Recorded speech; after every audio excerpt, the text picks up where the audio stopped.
మనోజ్ మనోజ్ అంటాడు, అమ్మ కొట్టడం 100% తప్పే. నువ్వు అలా మాట్లాడకూడదు కదా. ఆ మాటలు విన్నప్పుడు నాకే ఎంతో బాధేసిందో తెలుసా అంటాడు మనోజ్. నేనెందుకు పనికిరాని వాడిని అని అన్నావు? నా డిగ్రీలు ఎందుకు పనికిరావని అన్నావు? నాకెంత బాధేసిందో తెలుసా. నేను ఆ డిగ్రీలు కష్టపడి చదివాను, నీకు తెలుసా అంటాడు మనోజ్. అప్పుడు రోహిణి అంటుంది, ఆ చదువుతో ఏం చేశావు? ఇంటి ముందు దిష్టి బొమ్మగా పోటీగా ఆ డిగ్రీలు ఉంచావు అంటుంది. అందరూ ఆ డిగ్రీలు చూసి మురిసిపోవడం తప్ప, మా మనోజ్ ఎంత చదివాడు అని చెప్పుకోవడానికి తప్ప దేనికి పనికిరాదు. ఆ డిగ్రీలతో ఏం చేశావు? ఒక్క ఉద్యోగమైనా చేయగలిగావా? ఎన్ని ఆఫీసులకు తిరిగావు? ఎవరైనా నీ టాలెంట్ని చూసి ఆ ఉద్యోగం ఇచ్చారా అంటుంది రోహిణి. అప్పుడు మనోజ్ అంటాడు, రోహిణి నా టాలెంట్ని తక్కువ చేసి మాట్లాడుకు అంటాడు. రోహిణి అంటుంది, నీ టాలెంట్ని తక్కువ చేసి మాట్లాడితేనే నీకు నామోషిగా అనిపించింది. వెళ్ళి పార్కుల్లో పడుకున్నప్పుడు అనిపించలేదా? పెద్ద ఉద్యోగం చేస్తున్నానని అబద్ధం చెప్పినప్పుడు నీకు అనిపించలేదా నామోషిగా అని అంటుంది. మనోజ్ అంటాడు, రోహిణి షోరూమ్ ఐడియా నాదే కదా, ఆ విషయంలో నేను నీకు గొప్పగా అనిపించలేదా అంటాడు. రోహిణి అంటుంది, చూడు మనోజ్, ఐడియాలు అందరికీ వస్తాయి, కానీ అమలు చేసే వాళ్ళే సక్సెస్ అవుతారు. అది నీకు చేత కాదు అంటుంది రోహిణి. అప్పుడు కోపంగా మనోజ్ అంటాడు, రోహిణి నువ్వు మళ్ళీ మళ్ళీ నన్ను పనికిరాని వాడిలా చూస్తున్నావు. దయచేసి నన్ను తక్కువ చేసి మాట్లాడుకు, నాకు చాలా బాధగా ఉంది అంటాడు మనోజ్. అప్పుడు రోహిణి అంటుంది, అవునా మనోజ్, నేను అలాగే మాట్లాడతాను. నువ్వే నాకు అవకాశం ఇచ్చావు. నేను నీ విషయంలో చాలా హర్ట్ అయ్యాను. ఓపెన్గా చెప్తున్నాను కదా. కోడలుని అత్త కొట్టేటప్పుడు ఏ మనసున్న భర్త అయినా తన భార్యను వెనకేసుకొని వస్తాడు. తన తప్పు ఉన్నా లేకపోయినా సరే తనని సమర్థించుకోవాలని చూస్తాడు. కానీ నువ్వు గోడకు కొట్టిన సున్నంలా ఉన్నావు అంటుంది రోహిణి. అప్పుడు మనోజ్ అంటాడు, ఉన్నాను అంటే ఉండాల్సి వచ్చింది. నువ్వు నన్ను అందరి ముందు తలదించుకునేలా చేశావు. అప్పుడు నాకెలా ఉంటుంది అంటాడు మనోజ్. మళ్ళీ రోహిణి అంటుంది, ఆహా, నాకు దెబ్బలు తగిలేటప్పుడు నీకు బాధగా అనిపించలేదా? నేను 4 మాటలు ఆడితేనే నీకు బాధగా అనిపించిందా? నీ పరువంతా పోయింది అని ఫీల్ అవుతున్నావా అంటుంది. అర్థమైంది మనోజ్, నాకు ఇప్పుడిప్పుడే బాగా అర్థమవుతుంది. నేను నీకు ఎన్ని చెప్పినా నీకు అర్థం కాదు.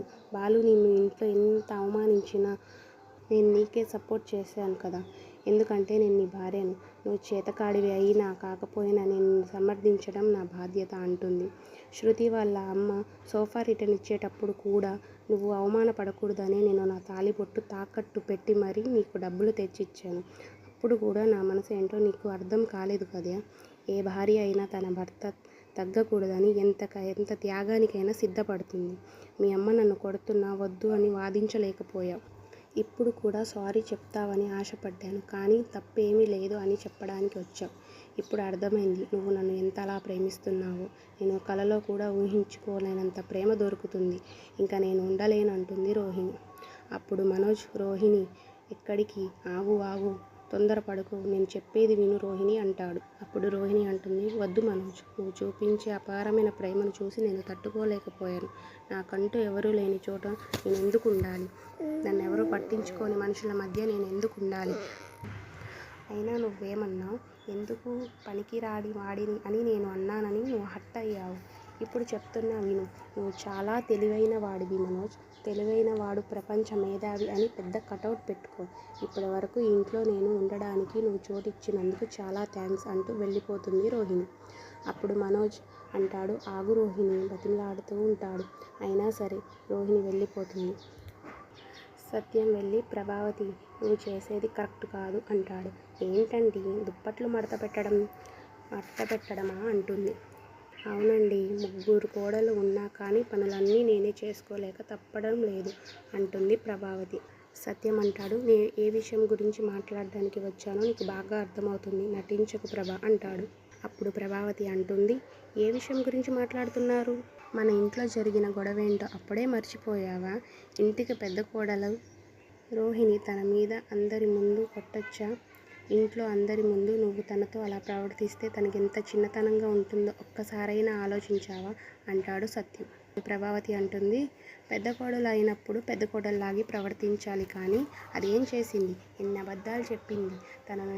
నేను నమ్మినందుకు నన్ను మోసం చేసింది. అంత జరిగిన తర్వాత కూడా నన్ను చూస్తూ ఊరుకోవాలా? పిల్లలు తప్పు చేసినప్పుడే కదండి, వాళ్ళ పిల్లలు తప్పు చేసినప్పుడు కూడా మందలించాలండి, లేకపోతే ఇంటికి పద్ధతి ఏముండదు అంటుంది ప్రభావతి. ఇప్పుడు సత్యం అంటాడు, అయితే అందుకని కొట్టేస్తావా? అంటాడు.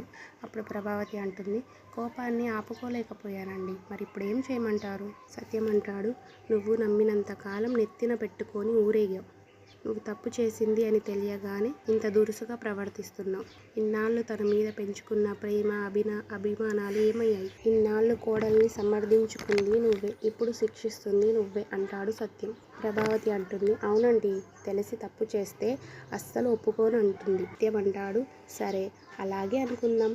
మరి మీనా తమ్ముడు విషయంలో కూడా ఇలాగే చేశావు. వాడు తప్పు చేశాడు కాబట్టి శిక్షించావు అన్నావు. మరి ఇప్పుడు ఇక్కడ జరిగిన దాంట్లో మనోజ్ పాత్ర కూడా ఉంది కదా. ఇద్దరు కలిసే కదా ఈ పని చేశారు. మరి ఇప్పుడు వీడిని ఏమీ అనలేదు అంటాడు సత్యం. ప్రభావతి అంటుంది, వాడికి ఏం తెలుసండి, వాడు ఒట్టి అమాయకుడు, మొత్తం అంతా అదే చేసింది అంటుంది ప్రభావతి.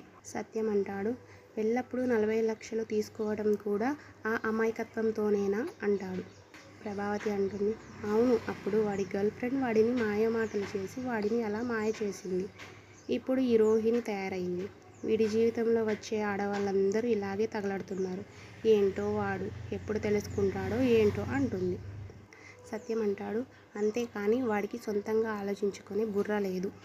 ఎవడు పడితే వాడు వచ్చి ఇలా చేద్దాం అలా చేద్దామంటే కళ్ళు మూసుకొని చేసేస్తాడా? సమస్యలన్నీ వాడి జీవితంలోకి వచ్చే ఆడపిల్లల వల్లే వస్తున్నాయా? అసలు వాడు ఇలా తయారవడానికి కారణమే నువ్వు అంటాడు సత్యం. అప్పుడు ప్రభావతి అంటుంది, నేనేం చేశానండి అంటుంది. సత్యం, వాడిని చిన్నప్పటి నుంచి నువ్వు అతిగా గారాబం చేసి చెడగొట్టావు. వాడికి ఏం నేర్పించకుండానే నువ్వు గొప్పవాడివైపోతావని గర్వంతో పెంచి పెద్ద చేశావు. అందుకే వాడు ఇప్పటికీ తప్పడు అడుగులు వేస్తున్నాడు. వాడికి చిన్నప్పటి నుంచే సరిచేసుంటే ఇప్పుడు ఈ పరిస్థితి వచ్చేది కాదు. ప్రభావతి అంటుంది, నేను వాడిని బాగానే పెంచాను. ఈ రోహిణి వచ్చి ఇలా తయారు చేసింది. వాడైనా ఏం చేస్తాడు? పెళ్ళాం కదా, నమ్మాడు. ఇంత జరుగుతుందని తెలుసా అంటుంది ప్రభావతి. సత్యం అంటాడు, ఛీ, ఇంకా నువ్వు మారవు ప్రభావతి అంటాడు. అప్పుడు మనోజ్ పరిగెత్తుకుంటూ కంగారుతో వస్తాడు. అమ్మా రోహిణి వెళ్ళిపోతుందమ్మా. ఎక్కడికి వెళ్ళిపోతుంది? ఏమొచ్చిందంట అంటుంది ప్రభావతి. ఏమో అమ్మ, ఏడ్చుకుంటూ వెళ్ళిపోతుంది. ఇంట్లో ఇంత నేను దానికి సపోర్ట్ చేయలేదని నాతో గొడవపడి వెళ్ళిపోతుంది. ప్రభావతి అంటుంది, అంటే ఇప్పటికీ తను చేసింది తప్పు అని అది ఒప్పుకోవటం లేదా? సత్యం అంటాడు, ప్రభా, అది చేసింది తప్పో ఒప్పో పక్కన పెడితే ఎవరైనా భార్య తన భర్త తన వైపే మాట్లాడాలని ఆశపడుతుంది కదా. కానీ వీడేం చేశాడు? తప్పంతా తన మీద తోసేసి తలదించుకొని నిలబడ్డాడు. తనకి ఇప్పుడు ఎలా ఉంటుంది? తను ఇప్పుడు కరెక్ట్గానే అడిగింది. తను అలా వెళ్ళిపోతుంటే నువ్వైనా ఎందుకు ఆపలేదు అంటాడు సత్యం. అప్పుడు మనోజ్ అంటాడు, బాలుగాడు మాట్లాడిన మాటల వల్ల నాకు కోపం వచ్చి నేను కూడా రోహిణితో చాలా దురుసుగా మాట్లాడాను. అందుకే తను కోపంగా ఇంట్లో నుండి వెళ్ళిపోయింది అంటాడు మనోజ్. అప్పుడు సత్యం అంటాడు, మీరు ఒక్క పని కూడా సరిగ్గా చేయరా? ముందు వెళ్ళి తనని తీసుకురా, ఎక్కడుందో చూడు అంటాడు సత్యం. అప్పుడు అంటుంది ప్రభావతి, రేయ్ ఆగు, ఎక్కడికి వెళ్ళినా అదే తిరిగి వస్తుంది, నువ్వేం కంగారు పడే పని లేదు అంటుంది ప్రభావతి. అప్పుడు సత్యం అంటాడు, కోడలు అలా ఇంట్లో నుండి వెళ్ళినప్పుడు మనం పట్టనట్టు ఉండకూడదు. రేయ్ నువ్వు వెళ్ళి తీసుకురా అంటాడు సత్యం. అప్పుడు ప్రభావతి, నువ్వు ఆగరా, ఏం అక్కర్లేదని చెప్తున్నాను కదా. ఏమండి, ఇప్పుడే మీరు చెప్పారు కదా ఎవరికి ఎక్కువ చనువు ఇవ్వద్దని. ఇప్పటి నుండి నేను ఎవరికి ఎక్కువ చనువు ఇవ్వాలని అనుకోవడం లేదు అంటుంది ప్రభావతి. అప్పుడు సత్యం అంటాడు, ఏదో ఒకటి చావండి. అప్పుడు మనోజ్ అంటాడు, నాన్న అని ఆపుతాడు. అప్పుడు రోహిణి అంటాడు మనోజ్. వెళ్ళొద్దు అని చెప్పాను కదా అంటుంది ప్రభావతి. అప్పుడు రోహిణి వాళ్ళ ఇంటికి వెళ్తుంది. వాళ్ళ అమ్మ ఒడిలో పడుకొని అందరి ముందు చాలా అవమానంగా అనిపించింది. అందరికన్నా నేనే గొప్ప ఇంటి నుంచి వచ్చిన కోడలిని బాగా చూసుకునేది మా అత్తయ్య. ఇప్పుడు ఆ మీనా ముందు నన్ను ఇష్టం వచ్చినట్టు కొట్టింది. నన్ను చూస్తేయడానికి కూడా అసహించుకుంది. మాట్లాడబోతే చీదరించుకుంది. తట్టుకోలేకపోతున్నానమ్మా. వాళ్ళ కొడుకు అసమర్థుడైనా పర్వాలేదు, నేను మాత్రం అతన్ని పైకి తీసుకురావడానికి ఏమీ చేయకూడదా అంటుంది రోహిణి. అప్పుడు వాళ్ళ అమ్మ అంటుంది, పైకి తీసుకురావడం అంటే పాతాళంలో పడేయడమా అంటుంది రోహిణి వాళ్ళ అమ్మ. భర్త అసమర్థుడు అని అన్నప్పుడే భార్యగా నీ విలువ పడిపోయింది.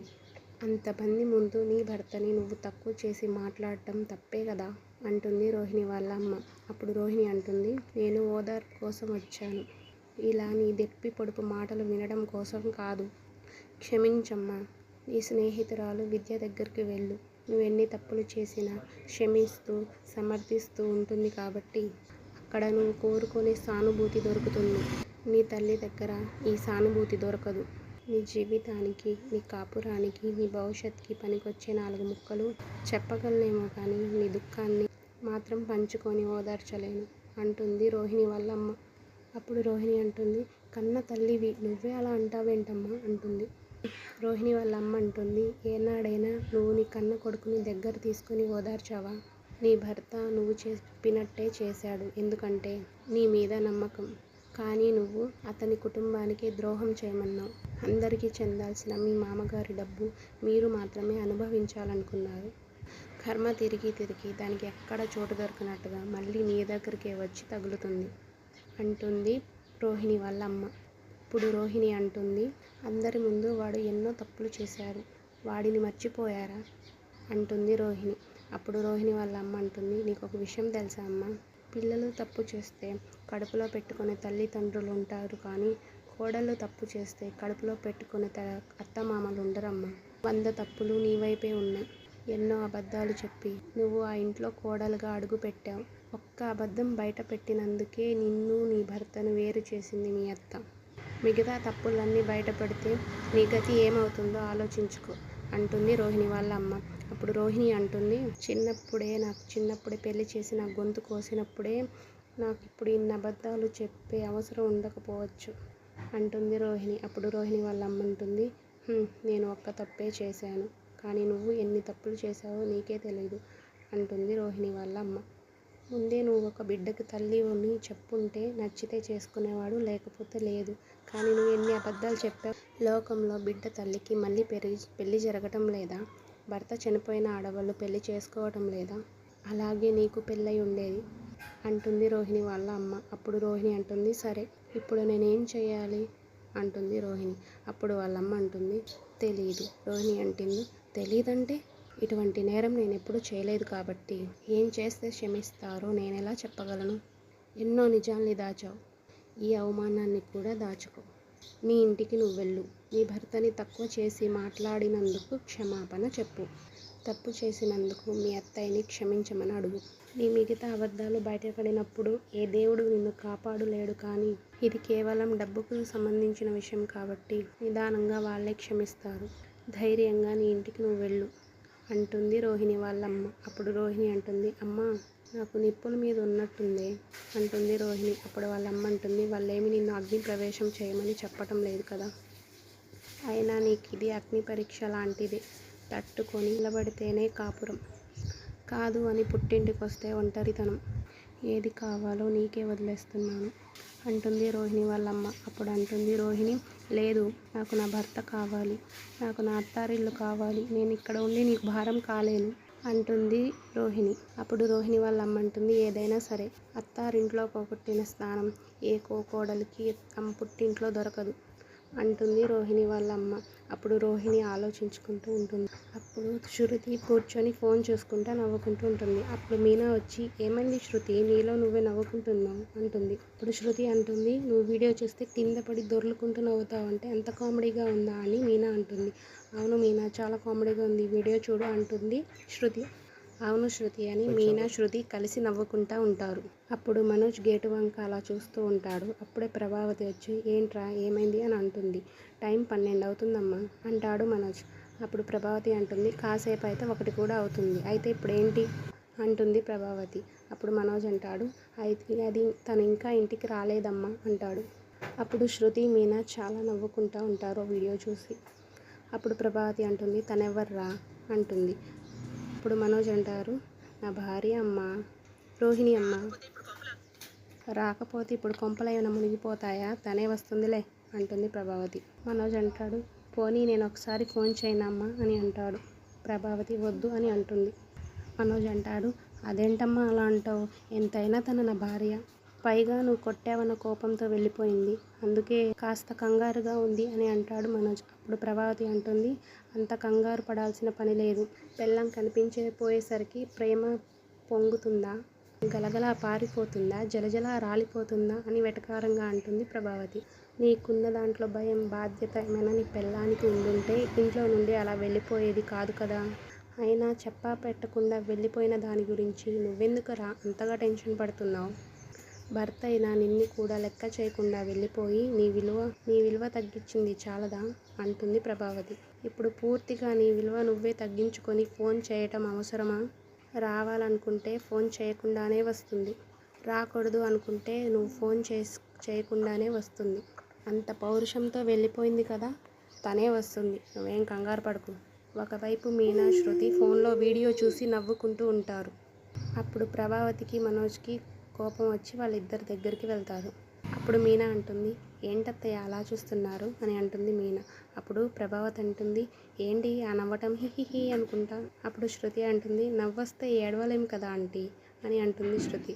అప్పుడు ప్రభావతి అంటుంది, అంతగా నవ్వాల్సిన విషయం ఏం జరిగింది? శృతి అంటుంది, ఫోన్లో కామెడీ వీడియోస్ చూస్తున్నాం. ప్రభావతి అంటుంది, ఇప్పుడు కామెడీ వీడియోలు చూడటం అవసరమా? ఇంట్లో ఇంత పెద్ద గొడవ జరిగింది. మీ తోటి కోడలు ఇంట్లో నుంచి వెళ్ళిపోయింది. కొంచెమైనా భయం, బాధ్యత ఉన్నాయా మీకు? తను ఇంట్లో లేదన్న కంగారు కూడా లేకుండా ఫోన్ చూస్తూ పగలబడి నవ్వుతారేంటి? శృతి అంటుంది, కొట్టింది మీరు, వెళ్ళిపోయింది తను. నన్ను ఫోన్ చూసి నవ్వకూడదని ఎందుకు అంటున్నారు? అంటుంది శృతి. మమ్మల్ని అంటున్నారేంటి అని అంటుంది శృతి. ప్రభావతి అంటుంది, మిమ్మల్ని అనకుండా ఇంకెవరిననాలి? శృతి అంటుంది, అంత ప్రేమ ఉన్నప్పుడు కొట్టడం ఎందుకు? ఇలా టెన్షన్ పడటం ఎందుకు? అంటుంది శృతి. ఇప్పుడు ప్రభావతి అంటుంది, నేను ప్రేమగానే చూసుకోవాలనుకున్నాను. ఇంత పెద్ద విషయం దాచి నన్ను మోసం చేసింది. అందుకే కోపం వచ్చి కొట్టాను అంటుంది ప్రభావతి. అయితే మాత్రం ఇంట్లో నుండి వెళ్ళిపోతుందా? నాకు ఆ మాత్రం అధికారం కూడా లేదా? అంటూ ఉంటుంది ప్రభావతి. అప్పుడే బ్యాగ్ తీసుకొని రోహిణి ఇంట్లోకి వస్తూ ఉంటుంది. అప్పుడు మీనా అంటుంది, అధికారం ఉందో లేదో తననే అడగండి అత్తయ్య అంటుంది మీనా. అప్పుడు ప్రభావతి అంటుంది, ఇంట్లో ఉంటే అలాగే అడిగేదాన్ని, కానీ లేదు కదా అంటుంది ప్రభావతి. అప్పుడు శృతి అంటుంది, ఎందుకు లేదు? అదిగో గుమ్మం దగ్గరే ఉందా ఆంటీ అంటుంది శృతి. అప్పుడు మనోజ్ రోహిణి అని వెళ్ళబోతుంటే, రేయ్ ఆగు అని ప్రభావతి ఆపుతుంది. ఏంటి పెళ్ళం కనిపించగానే ఎగేసుకుంటూ వెళ్ళిపోతున్నావు? నీకేమైనా చెప్పి వెళ్ళిందా? చెప్పా పెట్టకుండా వెళ్ళిపోయింది. చెప్పా పెట్టకుండా వచ్చేసింది. భర్తగా నీకు విలువ ఏమిచ్చింది? అంతలా ఆరాట పడిపోతున్నావు అంటుంది ప్రభావతి. అప్పుడు రోహిణి అంటుంది, నన్ను క్షమించండి అత్తయ్య. అప్పుడు ప్రభావతి, రేయ్ మనోజ్, నన్ను అలా పిలవద్దని నీ పెళ్ళానికి చెప్పరా? ఇప్పటి నుండి తను నా కోడలు కాదు, నేను తనకి అత్తను కాదు. అప్పుడు మనోజ్, అమ్మ. ప్రభావతి అంటుంది, తనెవరు నేనెవరు అని చెప్పు. అప్పుడు మనోజ్, రోహిణి ఏంట్రా రోహిణి అని తన వెనకాల తోకలా వెళ్తున్నావు? వెళ్ళి భర్తగా ఓదారుస్తావా? ఏమీ అక్కర్లేదు. నా పర్మిషన్ లేకుండా ఇక నువ్వు దానితో మాట్లాడడానికి వీల్లేదు. దాని గదిలో ఉండకూడదు. ఇదే నా మాట. నా మాటే శాసనం. అర్థమైందా అని అక్కడి నుండి వెళ్ళిపోతుంది ప్రభావతి. అప్పుడు మనోజ్ తల దించుకొని వెళ్ళిపోతాడు. అప్పుడు శృతి అంటుంది, నా మాటే శాసనం అంట. తనేమో బాహుబలిలో శివగామిని అనుకుంటుందా ఏంటి అంటుంది శృతి. ఇప్పుడు మీనా అంటుంది, అత్తయ్య నాకు శివగామి దేవిలా కాదు శృతి, టీవీ సీరియల్లో వచ్చే గయ్యాలి అత్తలా కనబడుతుంది అంటుంది మీనా. అప్పుడు శృతి అంటుంది, కొడుకుని కోడలని కలిసి చెప్పాల్సిన తనే విడివిడిగా ఉండమని చెప్పడం కరెక్ట్ కాదు కదా. అవును మీనా, మనం కూడా జాగ్రత్తగా ఉండాలి. మన కాపురాలను కూడా కూల్చేసేలా ఉంది అంటుంది శృతి. అప్పుడు మీనా అంటుంది, సరే శృతి అంటుంది. ప్రభావతి ఒంటరిగా కూర్చుని ఉంటే రోహిణి అత్తయ్య అనుకుంటూ వెళ్తుంది. ఎవరు అంటుంది ప్రభావతి. నేనే అత్తయ్య. ఎందుకు వచ్చావు? నిన్నే అడుగుతుంది. ఎందుకు వచ్చావు? క్షమాపణలు చెప్పడానికి వచ్చాను అత్తయ్య. చెప్పావు కదా, ఇంక వెళ్ళు. అప్పుడు రోహిణి చాలా ఆనందంతో, అంటే అత్తయ్య నన్ను క్షమించేశారా అని అంటుంది. అప్పుడు ప్రభావతి, నిన్ను క్షమించడం ఈ జన్మలో జరగని పని. నువ్వు తప్పు చేసుంటే పోనీలని క్షమించేదాన్ని. నిజాన్ని దాచి నన్ను మోసం చేశావు, నమ్మక ద్రోహం చేశావు. ఈ విషయంలో నిన్ను నేను అస్సలు క్షమించను అంటుంది ప్రభావతి. అప్పుడు రోహిణి అంటుంది, అదేంటత్తయ్య అలా అంటారు? ఈ ఇంట్లో అందరికంటే మేమంటేనే మీకు ఇష్టం కదా, మరి మీరే మమ్మల్ని క్షమించకపోతే ఎలా అత్తయ్య అంటుంది రోహిణి. అప్పుడు ప్రభావతి ఏంటుంది, ఎలా అంటే తప్పు చేసినప్పుడు తెలియలేదా? పేనుకు పెత్తరం ఇస్తే తలంతా కొరికినట్టు అందరికంటే మిమ్మల్ని నేను ప్రేమించి నెత్తి మీద పెట్టుకున్నందుకు నాకు సరైన బుద్ధి చెప్పారు కదా. ఏ రోజు చిన్న విషయం కూడా దాయని నా కొడుకు మనోజ్ చేత ఇంత పెద్ద నిజం దాచేలా చేసి వాడిని కూడా నీ తప్పుల భాగస్వామిని చేశావు. వాడిని కూడా తప్పుడు దారిలోకి తీసుకెళ్ళావు కదా అంటుంది ప్రభావతి. అప్పుడు రోహిణి అంటుంది, మీకు నిజం చెప్పడం పోవటం తప్పే అత్తయ్య, కానీ ఇదంతా చేసింది ఎవరి కోసం? మనోజ్ కోసమే కదా. మనోజ్ పైకి రావాలనే ఆశతోనే కదా అంటుంది రోహిణి. అప్పుడు ప్రభావతి అంటుంది, ఏంటి నీ ఉద్దేశం? నువ్వు చక్కదిద్దకపోతే వాడికి బతకడం రాదు అంటావా? అప్పుడు రోహిణి అంటుంది, అయ్యో నేను అలా అనడం లేదత్తయ్య. వాడి జీవితాన్ని నువ్వు తీర్చిదిద్దకపోతే వాడు అసలు జీవితంలో లెక్కబడేవాడు కాదు అంటావా? అంటుంది ప్రభావతి. అప్పుడు రోహిణి అంటుంది, ఆహా నేను అలా చెప్పడం లేదత్తయ్య. ప్రభావతి అంటుంది, నేను ఒక చవటని దద్దమ్మని ఏ పని చేయటం చేత కాని సోమర్ని కన్నానని నన్నే దెప్పి పొడుస్తున్నావా అంటుంది ప్రభావతి. అప్పుడు రోహిణి అంటుంది, చచ్చా అలా అని నేనెందుకు అంటాను అత్తయ్య. ఏదో ఒక పని పెట్టిస్తే దారిలోకి వస్తాడని బాగుపడతాడు, 4 రాళ్ళు వెనకేసుకుంటాడు, అలా చేశాను అంటుంది రోహిణి. అప్పుడు ప్రభావతి అంటుంది, మా డబ్బులు దొబ్బేసి మా నోట్లు దుమ్ము కొట్టి నువ్వు రాళ్ళు పోగేసుకుంటావా? పైగా ఆ డబ్బు మీ నాన్న ఇచ్చాడని మమ్మల్ని బురిడి కొట్టించి ఇంత చేసిన తర్వాత మళ్ళీ ఏ మొహం పెట్టుకొని క్షమించమని అడగడానికి వచ్చావు అంటుంది ప్రభావతి. అప్పుడు రోహిణి అంటుంది, నీకు నిజం చెప్దామనే అనుకున్నాను అత్తయ్య. ప్రభావతి అంటుంది, మరి ఎందుకు చెప్పలేదు? చెప్పడానికి నీకు నోరు రాలేదా? అంటే నిజం చెప్తే ఇంట్లో తెలిసిపోతుందనేమో, గొడవలు అయిపోతాయేమో అని చెప్పలేదు అత్తయ్య అంటుంది రోహిణి. అప్పుడు ప్రభావతి అంటుంది, అంటే వాగుడు పక్షిలా కనిపిస్తున్నానా? నువ్వు చెప్పగానే ఆ నిజాన్ని ఇంట్లో అందరికీ దండోరా వేస్తానా? బుద్ధి లేకుండా ఎలా మాట్లాడుతుంది చూడు. చేసిన తప్పు చేసేసి కహానీలు చెప్తుంది అంటుంది ప్రభావతి. అప్పుడు రోహిణి అంటుంది, లేదత్తయ్య నేను నిజమే చెప్తున్నాను. మిమ్మల్ని మోసం చేయడం నా ఉద్దేశం కాదు. అయినా ఇదంతా నేను చేసింది మనోజ్ కోసమే కదా. ఆ డబ్బులతో నేనేమైనా చీరలు నగలు కొనుక్కున్నానా? ఆ డబ్బంతా నేను వృధా చేయలేదు కదా అత్తయ్య అని అంటుంది రోహిణి. అప్పుడు ప్రభావతి అంటుంది, ఇంక నోర్ముయి. చేసిన తప్పుని తెలివిగా సమర్థించుకోవాలని అనుకుంటున్నావా? నువ్వు చేసిన పనికి నాకు నీ మీద పీకల దాకా కోపం ఉంది. అది తగ్గేంత వరకు నువ్వు నా కంటికి కనిపించకు. ఇప్పటి వరకు చెంపదెబ్బలు మాత్రమే తిన్నావు. ఇంకా ఇక్కడే ఉంటే పీక పిసికి చంపేస్తాను. వెళ్ళిక్కడి నుంచి అంటుంది ప్రభావతి. రోహిణి, అది కాదత్తయ్య. వెళ్ళమని చెప్పానా అని గట్టిగా అరుస్తుంది. అప్పుడు రోహిణి తలదించుకొని వెళ్ళిపోతూ ఉంటుంది. అప్పుడు రోహిణి తన గదికి వెళ్ళి చాలా బాధపడుతూ ఉంటుంది. అప్పుడు రోహిణికి ఒక ఫోన్ కాల్ వస్తుంది. శృతి వాళ్ళ అమ్మగారు ఫోన్ చేస్తుంది. అప్పుడు రోహిణి అంటుంది, ఈవిడేంటి నాకు ఫోన్ చేస్తుంది? వాళ్ళమ్మ, రోహిణి ఎలా ఉన్నావమ్మా అని అంటుంది. రోహిణి అంటుంది, బాగానే ఉన్నాను ఆంటీ. ఏంటి మీరు నాకు ఫోన్ చేశారు అంటుంది రోహిణి. అప్పుడు శృతి వాళ్ళమ్మ అంటుంది, నీ గురించి ఒక విషయం తెలిసిందమ్మా, అందుకే చేశాను. ఏం తెలిసిందాంటీ అని అడుగుతుంది రోహిణి. అప్పుడు శృతి వాళ్ళ అమ్మ అంటుంది, మీ అత్తయ్యకి నీకు మధ్య ఏదో గొడవ జరిగిందంట, నిన్ను నానా మాటలు అని నీ మీద చేయి చేసుకుందంట కదా. అప్పుడు రోహిణి అంటుంది, ఈ విషయాలన్నీ మీకు ఎవరు చెప్పారు? ఎవరు చెప్తే ఏముందిలే, గొడవ అయితే జరిగింది కదా.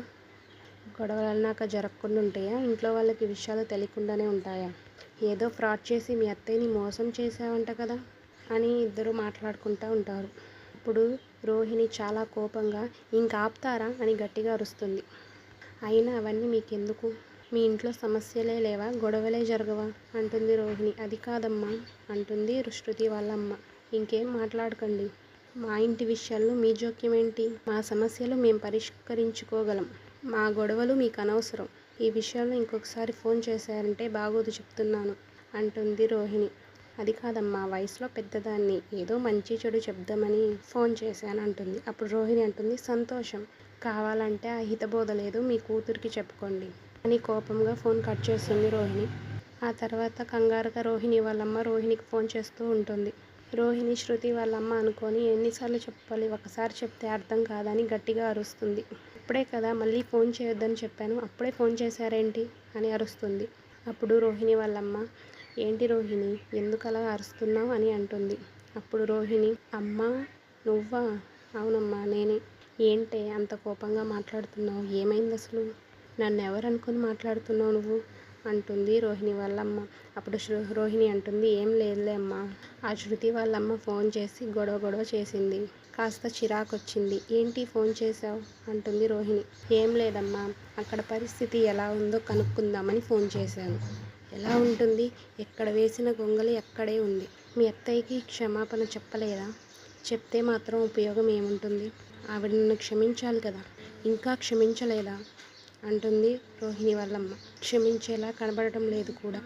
దగ్గరికి వెళ్తేనే పెద్ద పులిలా గాండ్రిస్తుంది. ఇందాక క్షమించమని అడగడానికి వెళ్తే తిట్టి పంపించారు. నువ్వేం కంగారు పడకమ్మా, మెల్లగా అన్నీ అవే సర్దుకుంటాయి. మీరన్నా నువ్వన్నా ఆవిడికి చాలా ఇష్టం. తొందరలోనే ఆవిడ కోపం కూడా తగ్గిపోతుంది. ఇప్పుడు తనే వచ్చి క్షమించానని చెప్తుంది. అప్పటి వరకు నువ్వు కొంచెం తగ్గుండు అంటుంది రోహిణి వాళ్ళమ్మ. అప్పుడు రోహిణి అంటుంది, ఇప్పుడు నేను చేస్తుంది అదే కదమ్మా, నువ్వేం ప్రత్యేకించి చెప్పక్కర్లేదు అంటుంది రోహిణి. వాళ్ళ అమ్మ అంటుంది, అబ్బా నువ్వు ఏ రోజు నా మాట విన్నావని, నీ మాట విన్నందుకే నా జీవితాన్ని